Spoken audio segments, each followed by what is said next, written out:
back on last year now and think, man, how did we do that? We had 5 days to get ready and put this thing together, and now does it feel like this huge luxury that you've got this group back? There's no question, and it's a blessing that these guys want to continue to grow and develop, and we were putting in, 2 defenses. We're putting 1 defense in each day at a time, and now, we got 75% of our concepts in day number 2. So it's a huge difference. Again, we've got to continue to work to be consistent, though. That's our big goal, is to continue to be consistent with how we prepare every day so that we can continue to grow. You guys have talked even during the season about situational awareness in the secondary, improving it without giving away the farm here, but what exactly does that look like to go about improving it in an off-season where that was clearly the biggest disconnect in your stats and performance? Yeah, and you know what? So I think one of the biggest things for us to go forward is to continue to grow our football IQ. And obviously that pertains to not only the schemes and the technique, but the situations and how we play those techniques. And that's hard the first year in the defense. You're trying to play the techniques and the fundamentals and within the schemes. Now we're able to apply that better to the situations we get and put ourselves in better situations to execute those techniques. Whether it be in short yardage situations, long yardage situations, we want to improve our short yardage run game and how we're stopping on 3rd and 1 and 2, obviously, and we want to always up that number on the 3rd and extra longs, And that comes down to not only the secondary, but the rush on those 3rd and longs as well. We've got to apply better pressure to the quarterback. What does Rod bring to this stuff? Number one, he is an extremely good teacher.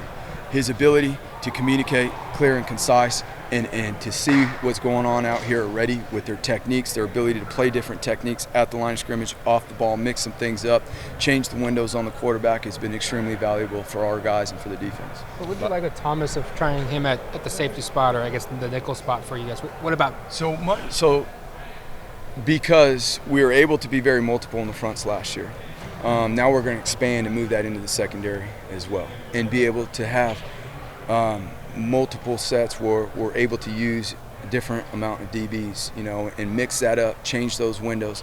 And Thomas is a guy that has a high football IQ and wants to play inside at times situationally and things like that. So like we were doing last year, getting speed on the field in the front, now we're trying to get as much speed on the field as well in the secondary. And with his football IQ and his knowledge, that allows us to do that, to move him around and try him at different positions. So there are other players that fit that ability to try other spots in the secondary for you? Well, I think any one of the safeties have to be multiple. They've got to be able to play any of the inside positions. So the way we're doing it right now is everybody's learning. Everybody's learning the technique. So if we need to plug them in, it's spring ball. If something happens and we need a guy, then we're going to slide them in there. And they've got to be on point and know what the techniques are that pertain to the scheme.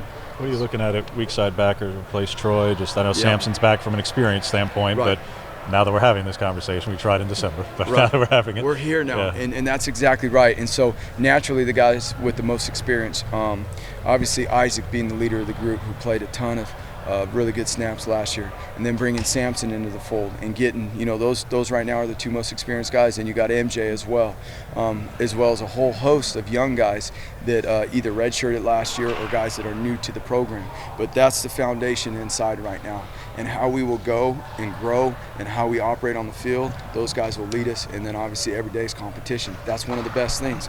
You got depth.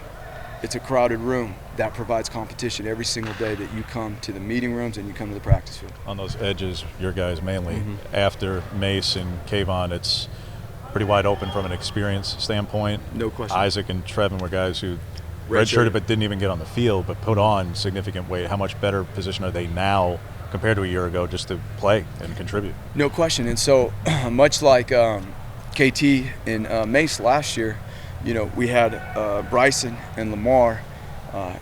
We were able to use those guys and then bring in the freshmen and get them going, get them comfortable without throwing the whole plate at them at one time. They're able to excel. We're taking the same approach with the younger guys now that redshirted last year. They're going to be very capable after a year of developing with Coach Feld, and they're different. Their bodies are different, the way they move is different, and obviously their understanding of the defense is at a whole nother level. Andrew's also with that group now. How's that transition gone for him? Well, so he's playing the same position he had played last year.